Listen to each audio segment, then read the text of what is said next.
حضرت غوث پاک جیلانی شیخ عبدالقادر رضی اللہ تعالیٰ غوث اعظم درمیان اولیاء چو محمد درمیان انبیاء۔ غوث اعظم کا ولیوں میں وہی مقام ہے جو نبیوں میں رسول کریم کا مقام ہے۔ حضرت غوث پاک رضی اللہ تعالیٰ عنہ کو اللہ نے بڑے اعزازات سے نوازا۔ ایک اعزاز اللہ نے یہ دیا کہ ماں کی طرف سے حسینی ہے، باپ کی طرف سے حسنی سید، نانا بھی اللہ کے ولی، دادا بھی اللہ کے ولی، پھپھی بھی اللہ کی بہت بڑی ولی ہے، بہت بڑی ولی۔ والد گرامی، آپ نے وہ سیب والا واقعہ تو بڑا ہی سنا ہوا ہے، اس طرف تو میں نہیں جاتا۔ ماں بھی اللہ کی بہت بڑی ولی ہے۔ یہ اللہ نا اسباب بناتا ہے، خود ماحول بناتا ہے۔ آپ کے جو والد گرامی تھے ان کا نام تھا ابو صالح سید موسیٰ جنگی دوست رحمت اللہ علیہ۔ بادشاہ کے کچھ سپاہی تھے جو مٹکے اٹھا کے جا رہے تھے، اور مٹکے تھے شراب کے بھرے ہوئے، مٹکے اٹھا کے جا رہے تھے۔ حضرت سید محمد موسیٰ جنگی دوست رحمت اللہ علیہ بھی قریب سے گزرے۔ یہ کیا ہے بھائی؟ بدبو سے سمجھ تو گئے، تصدیق کے لیے پوچھا کیا ہے؟ انہوں نے کہا جناب یہ بادشاہ کا سامان لے کے جا رہے ہیں۔ آپ تو جھنڈے والی گاڑی کو ویسے نہیں نہ پوچھ سکتے، سوال ہی نہیں پیدا ہوتا۔ آپ چونکہ جمہوری لوگ ہیں، آپ نے تو بس دفتر بنانا ہے، جب الیکشن ہوگا نا اپنے دروازے کے سامنے سارے محلے سے لڑائی لینی ہے کہ ووٹ میرے آکے دیں۔ پھر ٹھیک 1.5 مہینے کے بعد سجدہ صاف بھی کر جاتے ہیں، بندہ غلط سی میں نے پتہ ہی نہیں لگا۔ تو یہ پہلے سوچنا تو تھوڑا سا ایسے ہی بلا وجہ الیکشن تو روز کبھی کبھی آئے گا، تو ہم نے ایک جگہ تو روز رہنا، ایک دوسروں سے جھگڑے کرنا اور معاذ اللہ تعالیٰ غیبتیں کرنا، عزتیں اچھالنا، یہ مسلمان کا شیوا نہیں ہے۔ حضرت غوث پاک کے والد نے پوچھا کیا لے کے جا رہے؟ بادشاہ کا سامان ہے جی۔ ہاتھ میں ڈنڈا تھا، 3 مٹکے تھے شراب کے بھرے ہوئے، زور سے ایک ڈنڈا مٹکوں پہ مارا تو مٹکے ان کے سروں پہ ٹوٹ گئے۔ بادشاہ سلامت، ہم سارے تقریباً بادشاہ سلامت ہوتے ہیں، یہ کسی کی جرت ہے مطلب میرے گھر کے معاملے میں مداخلت کرے ہو، پھر بادشاہ ہو۔ لوگوں نے جا کے بڑی غیبتیں کی، بڑی بڑی کہانیاں سنائیں۔ اس نے تو توڑ دیا جی مٹکے آپ کے، نے کوئی حال نہیں چھوڑا۔ تو بادشاہ کہنے لگا بلاؤ سید موسیٰ پاک جنگی دوست رحمت اللہ علیہ کو بلا لیا۔ تو کہنے لگے بادشاہ تمہیں پتا تھا مٹکے کس کے ہیں؟ آپ فرمانے لگے پتا تھا مجھے۔ کہا کیوں توڑے؟ فرمایا اس لیے توڑے کہ مجھے تیرے اوپر رحم آ گیا تھا، تو اگر شراب پیے گا تو دوزخ میں جلے گا، مجھے رحم آیا تھا میں نے توڑ ڈالے۔ تو کہنے لگا آپ کون ہیں؟ تو آپ فرمانے لگے میں محتسب ہوں، میری حساب کتاب لینے کی ڈیوٹی ہے، محتسب ہوں، غلط آدمی کا حساب کروں گا۔ تو بادشاہ کہنے لگا کس نے ڈیوٹی لگائی آپ کی؟ فرمانے لگے میری ڈیوٹی میرے رب کریم نے لگائی ہے، میری ڈیوٹی اللہ نے لگائی ہے۔ تأمرون بالمعروف وتنہون عن المنکر، مسلمان کے ذمے ہے اچھائی کا حکم دے گا، برائی سے روکے، یہ ذمہ داری ہے میری، اللہ نے ڈیوٹی لگائی ہے۔ بادشاہ پہ اتنا روب طاری ہوا کہ کہنے لگا حضور آپ کی بڑی مہربانی، آپ نے یہ کام کیا۔ کہنے لگا جناب اگر آپ اجازت دیں تو میں بھی آپ کو محتسب نہ بنا دوں، آپ میرے وزیر بن جائیں، کوئی بندہ اس طرح کا کام کرے تو اسے روکیں۔ تو آپ فرمانے لگے نہیں، تو اپنی نوکری سنبھال کے رکھ، جسے اللہ ڈیوٹی پہ لگائے اسے پھر بندوں کی ڈیوٹیاں نہیں کرنی چاہیے۔ یہ اعزاز اللہ نے انہیں دیا، یہ شان رب کریم نے عطا فرمائی۔ ان کے صاحبزادے تھے حضرت غوث پاک جیلانی رضی اللہ تعالی عنہ۔ اللہ تعالیٰ نے جب کسی شخص سے کام لینا ہوتا ہے تو اللہ اس کے لیے اسباب بھی خود ہی پیدا کر دیتا ہے۔ علامہ اقبال اپنے استاد کی بڑی قدر کرتے تھے، شمس العلماء کی۔ تو ایک دن حضرت شمس العلماء سے کہنے لگے استاد جی آپ کی مہربانی سے پڑھ گیا ہوں۔ تو فرمانے لگے پتر تیری کلاس میں تو 250 لڑکا تھا، میری مہربانی تو سب پہ تھی، پر سارے تو اقبال نہیں نہ بنے۔ فرمانے لگے تیرے اندر بھی کوئی خوبی تھی، اس کی وجہ سے اللہ نے تجھے یہ اعزاز، کوئی چیز تیرے اندر بھی۔ اللہ تعالیٰ جب کسی بندے کو نوازتا ہے نا تو بندہ بھی محنت کرتا ہے، لیکن اس کی محنت سے زیادہ اللہ کے فضل کا دخل ہوتا ہے۔ تو بندے کئی دفعہ کہنے لگ جاتے ہیں بڑی مشقت کی، بڑی محنت کی، کچھ بھی نہیں ہوتا، زیادہ اللہ کے فضل کا انحصار ہوتا ہے۔ رب جیسے چاہتا ہے ویسے فیصلے دیتا ہے۔ آپ فرماتے ہیں کہ میں چھوٹا سا تھا، والد انتقال کر گئے، والدہ تھی میری اور ہم 2 بھائی تھے۔ فرماتے ہیں بچے کھیلنے کے لیے نکلے تو میں بھی ان کے پیچھے کھیلنے نکل گیا۔ ایک بیل بچوں کے قابو آ گیا، تو بچوں کے قابو کو چیز آ جائے تو پھر وہ اس کا جو حال ہوتا ہے وہ تو ہمیں پتہ ہی، ہم سارے بچے رہ چکے ہیں۔ تو کہتے ہیں وہ بیل قابو آ گیا، کوئی اس کے کان چھیڑتا، کوئی اس کی دم چھیڑتا، کوئی اس کے سینگ چھیڑتا، کوئی کسی جگہ سے اسے تنگ کرتا، مختلف بچے اس کو نا دم سے پکڑ کے ہلاتے، بیل بھاگتا۔ حضور غوث پاک فرماتے میں بھی آگے بڑھا، اور میں نے جب اس کی دم پکڑ کے ہلائی تو بیل نے میری طرف منہ کیا اور کہنے لگا عبد القادر تو نہ ایسے کر، بول کے کہنے لگا تو نہ ایسے کر، تجھے رب نے ان کاموں کے لیے پیدا نہیں فرمایا۔ آپ فرماتے مجھے اتنا خوف طاری ہوا، بیل کو بولتے دیکھا تھا پہلی دفعہ، بیل کو۔ اب میرے سنی کو بھی دلیلوں کی ضرورت ہوتی ہے نا، دلیل نہ دیں، کسی بزرگ کی بات سنائیں تو سنی بھی تھوڑا تھوڑا دائیں بائیں دیکھتا ہے۔ یہ شور ایسا ہوا ہے نا، پراپوگنڈا ایسا ہے۔ میں حدیث پاک سنا دیتا ہوں۔ رسول کریم صلی اللہ تعالیٰ علیہ وآلہ وسلم فرماتے ہیں ایک شخص نے بیل پہ سواری کر لی تھی۔ بیل سواری کے لیے نہیں پیدا کیا گیا، سواری کے لیے اونٹ ہیں، خچر ہیں، گھوڑے ہیں، گدھے ہیں، بیل کھیتی باڑی کے لیے۔ اس شخص نے جب بیل پہ سواری کی تو بیل پیچھے مڑ کے دیکھنے لگا اور کہنے لگا یار تو بڑا بیوقوف ہے، بول کے کہنے لگا مجھے اللہ نے سواری کے لیے نہیں پیدا کیا، میرے سے وہ کام لے جس لیے میں پیدا کیا گیا ہوں۔ تو بندہ ڈر گیا، کہنے لگا بڑی حیرانگی والی بات نہیں کہ بیل بولتا ہے، تو بیل پھر بول پڑا۔ کہنے لگا اس سے بھی زیادہ حیرانگی والی بات ہے۔ اس نے کہا وہ کیا؟ کہنے لگے مدینے میں نبی پاک آ گئے ہیں اور تو نے ابھی تک کلمہ ہی نہیں پڑھا، یہ اس سے بھی زیادہ حیرانگی والی بات ہے۔ جامع المعجزات میں حدیث موجود ہے، حضور آ گئے اور تو نے کلمہ ہی نہیں پڑھا۔ وہ شخص کہتا ہے میں سر پٹ دورا، جب آ کے سامنے کھڑا ہوا تو حضور مسکرائے، فرمایا آجا پڑھ لے کلمہ، مجھے پتا ہے تجھے کس نے بھیجا ہے۔ اللہ والوں کی باتیں مان لیا کریں، میں بڑی ذمہ داری سے کہتا ہوں رب کریم کے کوئی بندوں کی بات کتاب و سنت کے خلاف نہیں ہوتی، وہی تو کتاب و سنت آگے پہنچانے والے ہوتے۔ تو حضور غوث پاک فرماتے ہیں میں وہ ڈر کے گھر آیا، جب گھر پہنچا تو میرے کانوں میں آواز آ رہی تھی لبیک اللہم لبیک لبیک لا شریک لک لبیک۔ فرماتے میں چھت پہ چڑھا اور میں نے جیلان میں اپنی چھت پہ کھڑے ہو کے دیکھا تو حج کے دن تھے، میری سیدھی نظر میدان عرفات پہ گئی، لوگ میدان عرفات میں بیٹھ کے لبیک لبیک پڑھ رہے تھے۔ پہلے میں وہاں سے ڈر کے آیا، پھر چھت سے ڈر کے نیچے اترا، ماں کو ساری بات بتائی تو کہتی میری ماں کہنے لگی بیٹے جب تو پیدا ہونے والا تھا تو مجھے بڑی بشارتیں ملتی۔ فرماتے ہیں ماں نے نا کھولا بکسا صندوق تو 80 دینار نکالے، فرمایا پتر تم 2 بھائی ہو اور تمہارا باپ کل جاگیر 80 دینار چھوڑ گیا، 80 40 تمہارے 40 تمہارے بھائی کے۔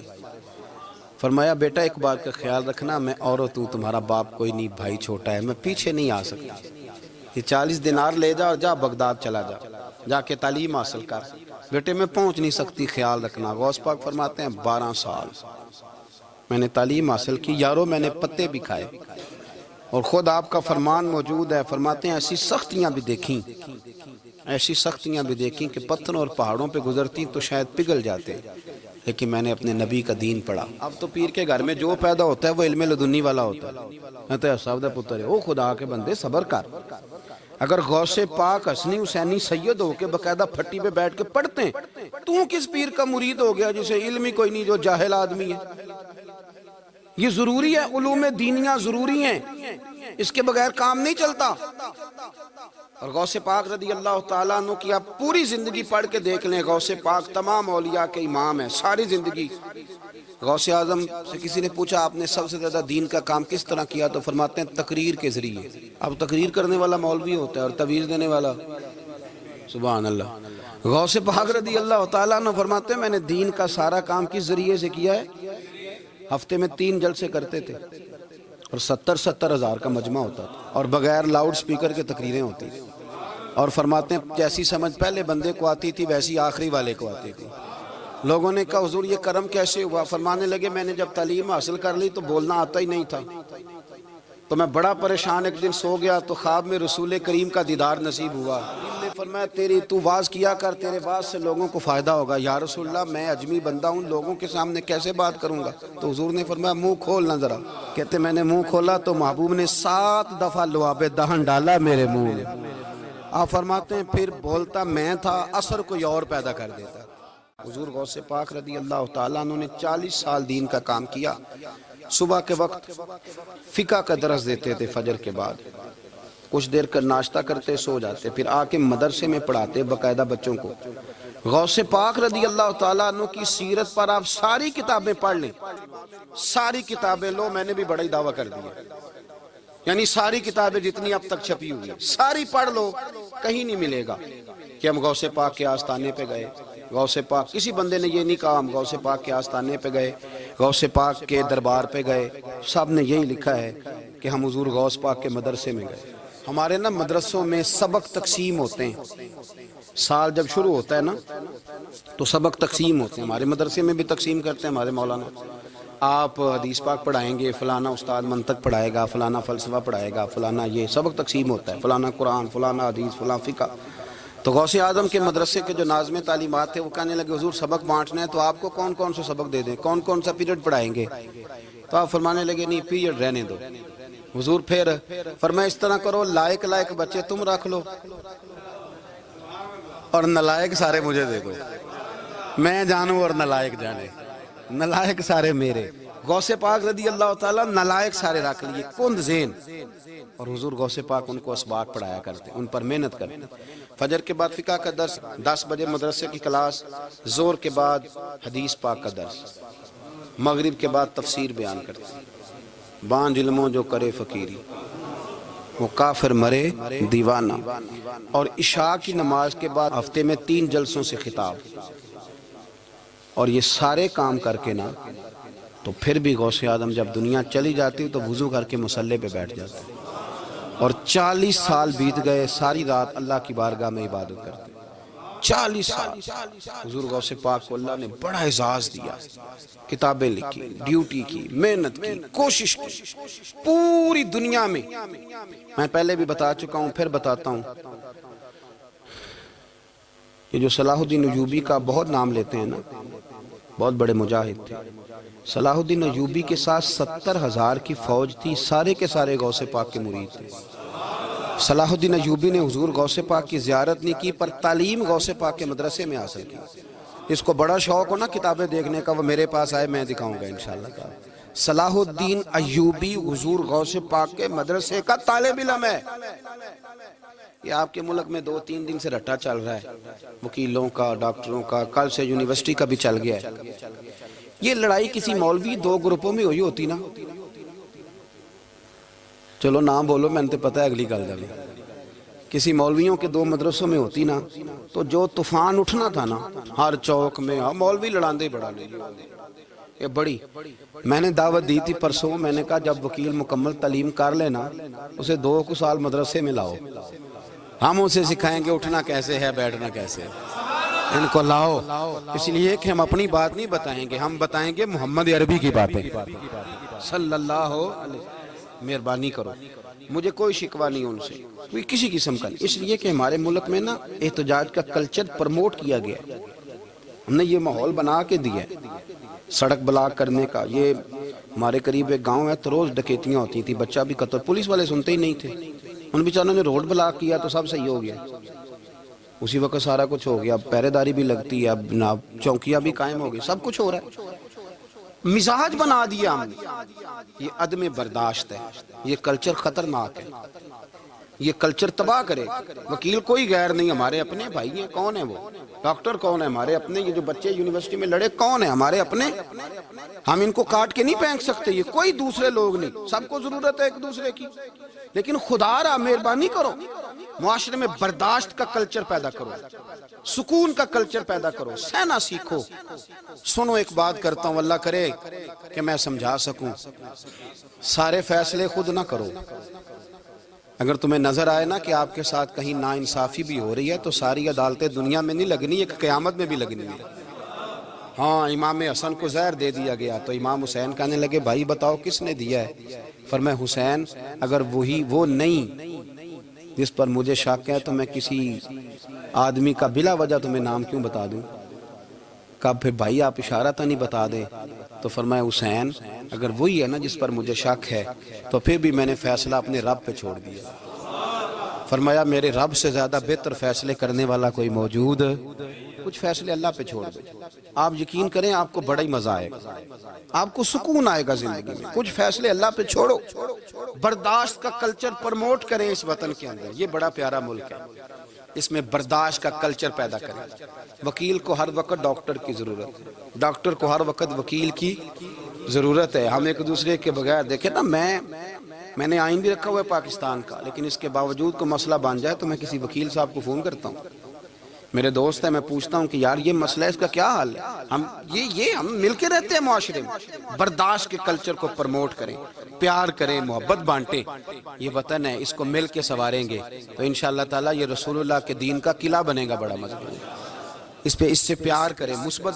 غلط بات ہے تو اس کو آپ سمجھائیں, اس پر تبلیغ کریں, لیکن یہ نہ کریں کہ آپ عدم برداشت کا ماحول پیدا کریں. حضور غوث پاک رضی اللہ تعالیٰ عنہ دین کا کام. ایک بات, اللہ والوں کے پاس لوگ دعاؤں کے لیے جاتے ہیں. کیوں جاتے ہیں؟ سنو, میرے ساتھ ایک شخص رہتا ہے, صبح سے شام تک میری ڈیوٹی کرتا ہے, نوکری کرتا ہے, خدمت کرتا ہے, گاڑی چلاتا ہے, یہ کرتا ہے, وہ کرتا ہے. ایک صاحب ہیں جو 3 سال کے بعد ملتے ہیں. پھر وہ جو 3 سال کے بعد ملتے ہیں وہ شکوہ کرتے ہیں کہ پیر صاحب اس کی بات زیادہ مانتے ہیں. تو پیر صاحب اب کدھر جائیں, یہ سارا دن پیر صاحب کی مانتا ہے. نہیں سمجھ آ رہی ہے آپ کو بات؟ یہ مزاج ہے نا جی. ایک بندہ سارا دن دنیا داری کرے, مال کمائے, پتہ نہیں جھوٹ بولے, بڑا کچھ کرے, اور ایک اللہ کا ولی جو اپنا بنائے کچھ نہ, سارا دن رسول اللہ کی باتیں کرے, سارا دن اللہ کے دین کی خدمت کرے. اور بھائی وہ جب ہاتھ اٹھاتا ہے نا تو پھر اللہ اس کی بات کو قبول کرتا ہے. کچھ میرے خاص ہیں, کچھ تیرے خاص ہیں, تو کچھ رب کے بھی خاص ہیں. اور اس پر بھی میں پہلے آیت پڑھ لوں گا تاکہ دلیل مضبوط ہو جائے. اللہ فرماتے ہیں واللہ یختص برحمتہ من یشاء. فرمایا میں نے کچھ بندوں کو اپنی رحمت سے اپنا خاص بنا لیا. کچھ بندے اللہ کے بس اللہ کی بارگاہ میں وہ دعائیں کرتے ہیں تو اللہ قبول فرما لیتا ہے. پتر اللہ ہی دیتا ہے, لیکن اللہ کا ولی دعا تو کر سکتا ہے نا. اللہ کا ولی, میری بات کی سمجھ آ رہی ہے؟ بیٹا کون دیتا ہے؟ اللہ. حضرت محدث اعظم رحمۃ اللہ علیہ کے پاس ایک شخص نے آ کے کہا جی ولی اللہ بیٹا دے سکتا ہے؟ آپ فرمانے لگے ولی اللہ اللہ سے ملا سکتا ہے؟ جی وہ تو ہے ہی ولی اللہ, تو اس نے ملا دینا ہے. تو فرمایا جو اللہ سے ملا دے بیٹا تو چھوٹی سی بات ہے. تو دیکھ نہ کہ جو اللہ تک تجھے لے گیا تو پھر پتر پیچھے رہ گیا. لیکن بیٹا دیتا کون ہے؟ بول کے بتائیں, بول کے. اللہ دیتا ہے. دعا کون کرتا ہے؟ اللہ کا ولی دعا کر دیتا ہے. بی بی آ گئی روتی ہوئی غوث پاک کے پاس, کہنے لگی 6 بیٹیاں ہیں. خامد اور سسر کہتے ہیں کہ 7ویں بھی بیٹی ہوئی تو طلاق دے دیں گے. تھوڑا سا اگر بندہ مالدار بھی ہو تو پھر وہ ہمارا دماغ جہاں مرضی چلتا ہے نا. یہ جہالت آج بھی بہت ساری جگہوں پہ پائی جاتی ہے. تہذیب سکھاتی ہے جینے کا سلیقہ, تعلیم سے جاہل کی جہالت نہیں جاتی. تو رو پڑی. حضور غوث پاک رضی اللہ تعالیٰ نے بلایا اس کے شوہر کو بھی اور سسر کو بھی. فرمایا یہ دیکھ یہ تو اللہ کے کام ہے, جس کو چاہے بیٹیاں دے, جس کو چاہے بیٹے دے. تو جو نہیں مانتے پھر غوث پاک کی بھی نہیں مانتے. انہوں نے کہا جی نہیں دی, میں تو نکاح کروں گا. چلے گئے تو غوث پاک کی بارگاہ میں وہ بیٹی اور اس کا باپ اور اس کی ماں پھر آئے, کہنے لگے حضور مہربانی فرمائیں. پھر اللہ کے ولیوں کے پاس ایک قوت ہوتی ہے جس کا نام مصلح ہے. مصلح بہت بڑی طاقت, بہت بڑی. حضور نے فرمایا دعا صلاح المومن, فرمایا دعا مومن کا ہتھیار ہے. یہ مومن جب ہاتھ اٹھاتا ہے تو پھر عرش کا مالک دروازے کھول دیتا ہے کرم کے. حضور غوث پاک نے مصلح بچھا لیا اور رو پڑے, کہنے لگے مالک کریم اس بی بی کے دل میں کس نے بات ڈالی تھی کہ عبد القادر کے دروازے پہ جا.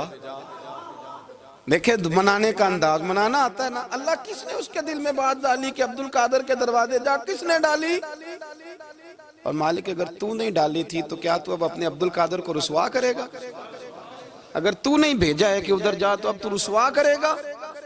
حضور غوث پاک رضی اللہ تعالیٰ نے دعا مانگ کے چہرے پہ ہاتھ پھیرے, بچی کے سر پہ ہاتھ رکھا, فرمانے لگے پتر جا, مجھے امید ہے اللہ نے 6 بیٹیاں دی ہیں تو 7 بیٹے بھی عطا فرمائے گا. تو بی بی کہتی ہے پھر رب نے فضل فرمایا اور 7 ہی بیٹے عطا فرمائے. پھر 7 ہی بیٹے رب کریم نے دیے. تو جو اللہ کی مان تھا پھر اللہ بھی اس کی. تو اس میں اختلاف کی کیا بات ہے؟ یہ سادی سی بات ہے. ایک بغداد کا سوداگر تھا, بڑا مالدار تھا۔ ایک دن اس نے بغداد کے سارے علماء اور مشائخ کی دعوت پکائی تو غوث پاک کے پاس بھی آیا، کہنے لگا حضور شام کا کھانا ہے۔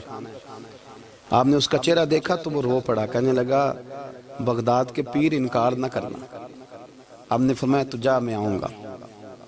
شاگرد مرید کہنے لگے حضرت جی آپ بڑی مشغولیت تھی شام کو، فرمایا اتنا بڑا آدمی جب رو پڑتا ہے تو لگتا ہے بڑا مجبور ہے، چلیں گے۔ شام کو جب اس کے دروازے پہ گئے تو کھانا بھی اس نے چنا تو ساتھ اس نے ایک ٹوکرا ایک صندوق بھی لا کے رکھا، اوپر سے خالی۔